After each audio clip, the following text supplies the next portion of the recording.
So welcome, 10 Minutes with Justin from South Africa. Hello, man. Hi, Han. Good to be here. Good to be here. Please, for those who do not know you, can we imagine someone doesn't know you, but still, if someone's watching says, who is this guy? Who are you and where do you work?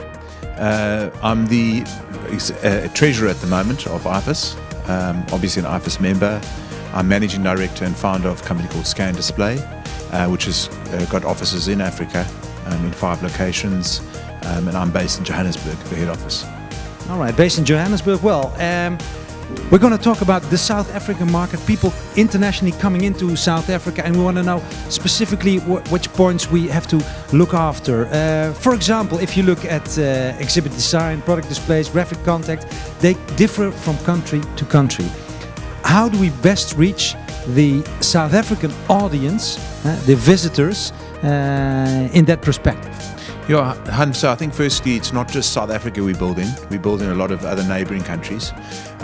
We specialise in Africa south of the Sahara, otherwise it can be called Black Africa, and that's what we specialise in. I think in terms of one needs different products for different environments. Obviously South Africa has got quite an integrated transport network, good infrastructure, and one can do full custom builds and stuff like that. But in other areas, and I was in an event last week in Zambia where everything had to be trucked in, and there you would obviously be working in different kind of environments, a lot of temporary structures, simpler construction of stands, a lot of pop-up displays. I mean, we just done a big rollout for a big banking group in Africa, and they'd rolled out with 60 portable display units. All right. When we look at the design direction you have in South Africa, are we having clear lines, linear designs, or what's the typical design trend in South Africa? Yeah, so I think in South Africa and Africa we're a little bit behind what's happening in Europe. We often see things happening in Europe, and then 3 years later we see them in South Africa. We're a little bit behind design trends and that sort of stuff, but I mean, there's some amazing, beautiful stands that we've done in Africa. Unbelievable, and we've won international awards for those kind of things. Suppose we have a product-based stand. When we go to South Africa, do we have all the products, or can we do it on a graphic way to show it? Yeah, so products is always a problem, obviously transportation, we are far away.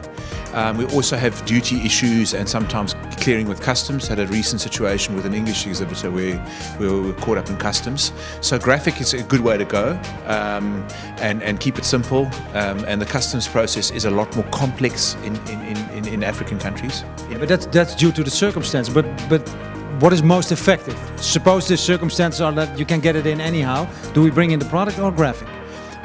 Bring in the product, because people like to see product, people like to see the real thing, but just make sure you've got enough lead time. So lead times are very important in terms of getting stuff in, and something that would be cleared in Europe in 2 days can take a week. I mean, I've done a job once in Angola where we waited 3 weeks for the ship to unload in the docks to get a berth. 3 weeks.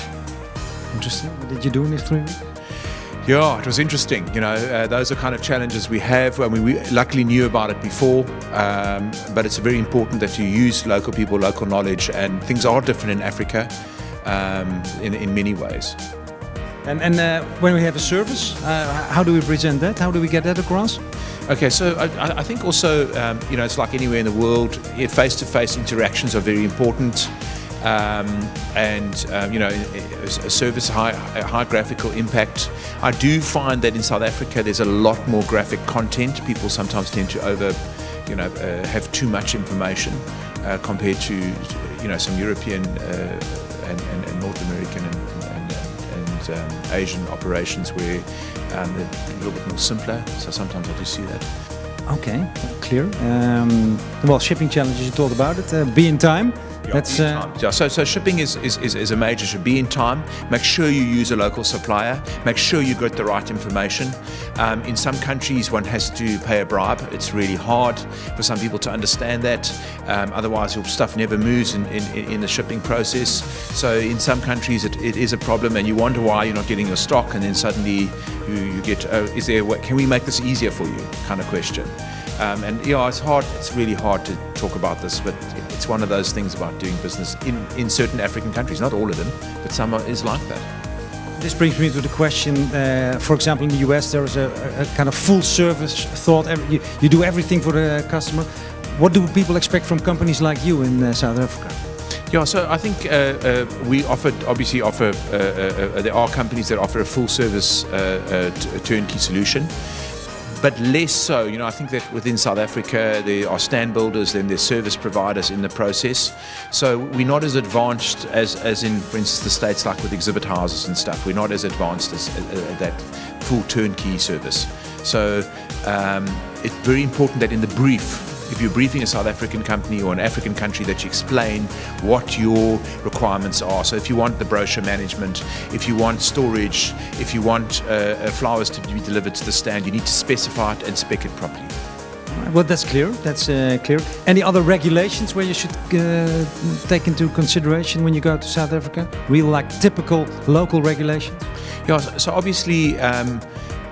It depends on which city you're building in. There are different regulations as there are throughout the world. I do find that in certain African countries there's very little regulation. So there's safety requirements aren't great. There's open wiring where there are compromises in terms of certain things, and you've got to accept that as a stand builder, as the organizer and stuff. It's just Africa, not the whole of Africa, but in certain places one's got to compromise. And in certain places in Africa you have a lot more labor. So like some countries, like for instance India, where you have a lot more people building the stand. So something that would in the UK would take two people to build 2 days. In South Africa you might have 2 people 4 days, or 4 people 2 days. So you can't have European standards, American Northern Hemisphere standards when you come to build stands and events infrastructure in Africa. When we have people on the stand, what about hospitality, drinks, local biltong or stuff like that? Is that appreciated or? Yeah, very important. Hospitality is a very big thing. As Africa, we are very gregarious, we are very social, and that is very, very important. The hospitality side is a key thing for events. Well, last thing is about payment. What about the payment? Do we go by wire, cash, credit card? What is needed? Okay, so we actually the deposits are a lot more higher percentage than here. So if you're working in other countries, it might be 50%. In Africa, it's often 80%. Sometimes we work 100% upfront before we start the event, just because of had bad experiences, and it's an industry thing. We also, there's quite a lot of cash transactions. That's important. Dollars is very important in terms of those transactions, and obviously there's the normal banking procedures, credit cards, etc., etc. But one can expect a lot tougher upfront payment conditions working in Africa than you would in other developed countries. Final question: if I want to know more, where do I go? So there's a lot of information on the ICSA website, www.icsa.co.za. There's also obviously a lot of stand builders. There are some IFAS members. There are 6 IFAS members that are in Africa, and they will all be able to help you with information through the IFAS website. I would say, Justin, thank you very much for this interesting information on South Africa. And this concludes our next episode of 10 Minutes With. See you next time.